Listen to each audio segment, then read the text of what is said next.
Hello, everyone. My name is Father Ted Trinko. I'm a contemplative priest of the Institute Incarnate Word, serving in Maryland of the United States. Today is November 8th, 2025. It is the 31st Saturday of Ordinary Time, and our Gospel is from Luke 16. Jesus said to his disciples, I tell you, make friends for yourselves with dishonest wealth, so that when it fails, you will be welcomed into eternal dwellings. The person who is trustworthy in very small matters is also trustworthy in great ones, and the person who is dishonest in very small matters is also dishonest in great ones. If, therefore, you are not trustworthy with dishonest wealth, who will trust you with true wealth? If you are not trustworthy with what belongs to another, who will give you what is yours? No servant can serve two masters.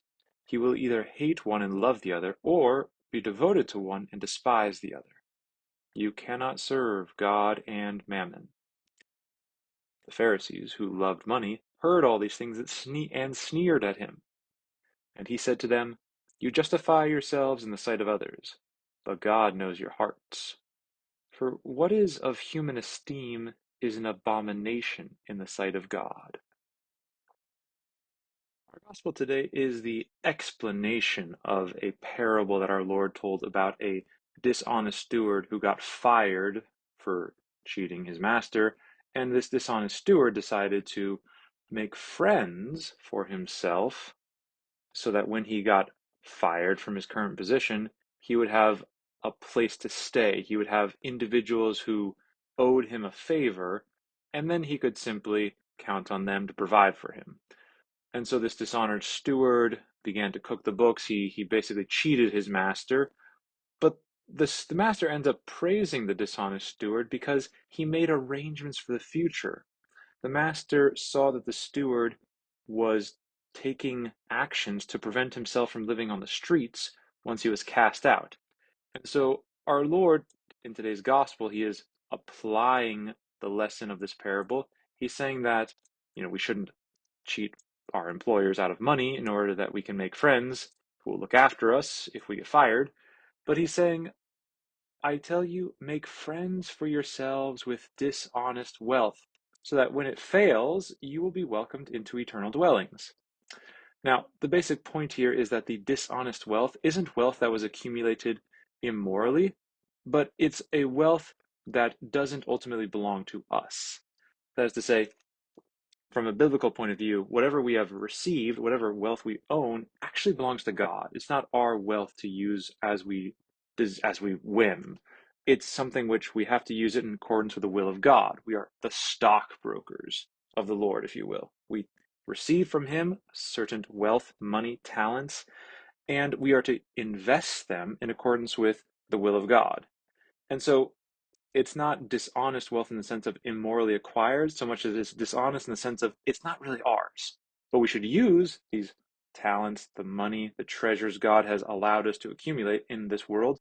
We should use this wealth that is ultimately God's to make friends for ourselves who will then welcome us into eternal dwellings. Now, what does that mean? How are we supposed to use our talents, treasures, time to make friends for ourselves who will ultimately welcome us into heaven?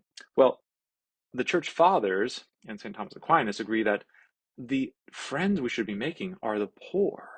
Like when we decide to provide for the poor, we decide to assist those in need, we decide to give to those who do not have, we are making friends for ourselves. These people that we are helping now with our time, talents, treasures, they can't pay us back in this world, but when they pass on to the next, and then we eventually pass away, we leave this world behind, those friends we made by means of this dishonest wealth that belongs to God will then welcome us into heaven.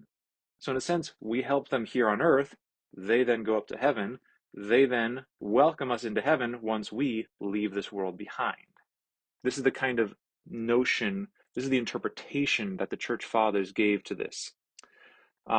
St. Augustine described the poor as porters to heaven.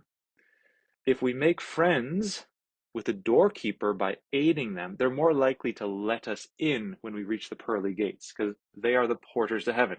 It's the poor who are going to be standing there saying, yes, you helped me when you were on earth, therefore you're allowed to come into heaven. This is in keeping with what we see in the Gospel of Matthew, where Jesus said, what you did to the least of my brothers, you did for me. And so if we are doing good things for the least of Jesus' brothers here on earth, we're feeding the hungry, we're visiting the sick, we are burying the dead, we're doing acts of charity here on earth, that's really going to be the quote-unquote ticket into heaven. So we want to make friends for ourselves amongst those people that are going to serve as the quote-unquote porters to heaven.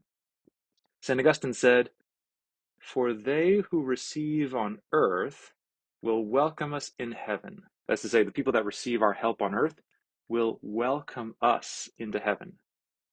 He says, for when the rich give generously to those in need, the poor will be nourished, and the poor will transfer that wealth to heaven for the rich, where those possessions will be transformed to reflect the heart's eternal treasure, loving communion with God. So basically, you take your earthly money and you give it to somebody in need. You take your time, you take some sort of ability, and you assist somebody. You visit somebody who's lonely, you bring a meal to a family that recently had a child. You somehow do an act of charity, and the person you did that charity for is going to take that investment and they're going to forward it into heaven. They're going to send it up above into heaven. And so we can take what we have and basically send it to heaven if we give it to somebody else, if we give our time, our talents, or our treasures to somebody else.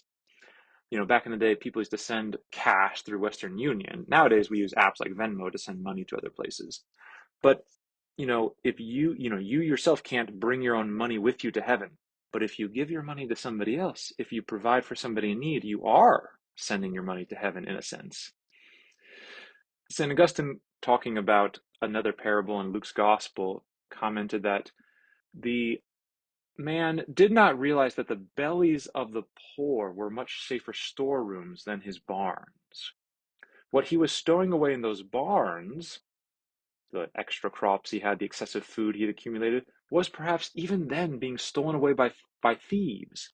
But if this man had stowed it away in the bellies of the poor, like if he had donated the excessive crop to the poor, it would of course been digested here on earth, but in heaven it would have been kept all the more safely. So yeah, you can keep more stuff here on earth, you can accumulate wealth here on earth, but eventually it's going to rot away, the moth are going to eat your food, the rust is going to corrupt the coins, it's eventually going to wither away. But if you give it to other people, it's essentially being transferred to heaven. And those people that you helped on heaven are going to be your friends who are going to talk on your behalf when you come to the judgment seat of God. St. John Chrysostom said, the poor are our doorkeepers of the kingdom. They open the gates before us. They are our treasure bearers and guardians. What we give them, they lay up for us in heaven, like they store away for us in heaven. So we give them stuff here on earth, they put it in a safety deposit box in heaven, if you will, so that when we get up to heaven, it's like, we have treasures now in heaven. St. Ambrose said, by giving to the poor, we make them our debtors. And when we depart from this life, they welcome us into the eternal tabernacles. So today we can ask the Blessed Virgin Mary to intercede on our behalf, that we might have that generous spirit, that we might give to those in need here on earth, trusting that the investment we make, the kind of in giving away of that wealth which God gave to us, the providing for the least of Jesus' brethren, is the surest of ways to secure a eternal abode in heaven above.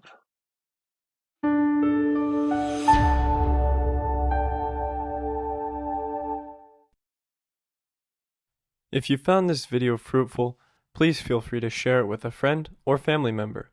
Or if you would like to learn more about our missionary priests throughout the world and how to support them, please visit iveamerica.org. Thank you for watching, and God bless.